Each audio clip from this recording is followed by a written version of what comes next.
Hello, and welcome to day 27 of Find Your Flow. Today's pose is a figure four pose, a reclined figure four pose.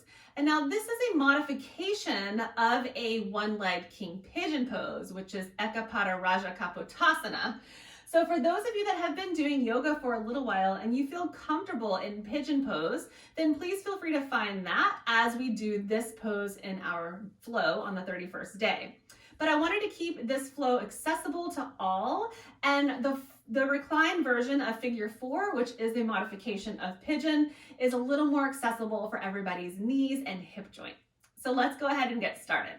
We're going to start on our backs.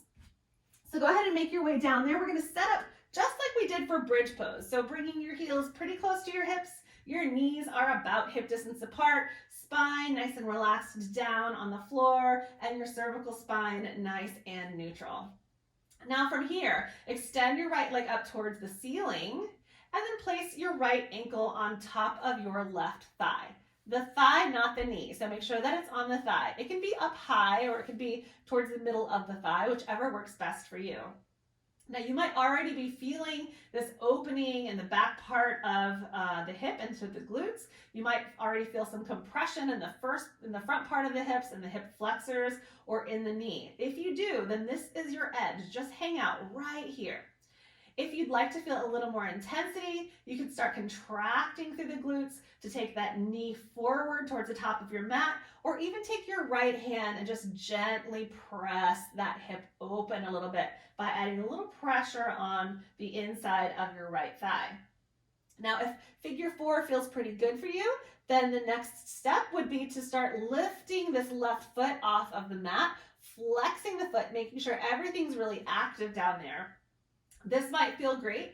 If you need a little bit more, we can reach our hands through this figure four that we created with our legs and hold on to either the back part of our thigh or even the top part of our shin, and just interlacing our hands and holding on here. Now, super important, keep your spine nice and long. Once we start rounding up, we've gone way too far. So keep your tailbone down on the floor and just work within your edge. That's that point that it's a little discomfort, but you can breathe through it.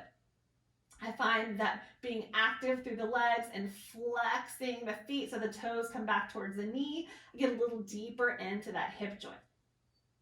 All right, and then slowly with control, lowering all the way down with intention and not just plopping it down. Let's do the other side. So go ahead and lifting the left leg up, crossing the ankle, placing it on top of the right thigh. And now every side, or both sides are different. So we've been learning that throughout our 27 days of postures. So just because you held on to the back of one thigh doesn't mean that that's going to happen for the next. So just move intentionally and find what works for you on this side. The benefits of this pose: getting into the hamstrings a little bit more, getting into the glutes a little bit more. So the glutes that we contracted and we turned them on for bridge pose and for our butterfly pose, just kind of giving them a little bit of love, as well as adding some compression to the hip joint. And compression is actually a good thing. So adding a little compression into the hip joint helps to increase some bone density, as well as just helping those tendons and those ligaments within there. All right, and then slowly start coming out of that one, extending your left leg up, and then placing your left leg down. After figure four pose, my favorite thing to do is to walk my feet out side by side on the edges of my mat, and then just drop my knees over to one side and the other. So we call this a windshield wiper. Just windshield wipering your knees from one side to the other. Okay, so try out this pose. Let me know how it goes. Pigeon pose is just a little more intense because your body weight is going down on your legs, and your knee is turned in a way that your body weight is on it. And so you just have to be really careful with that.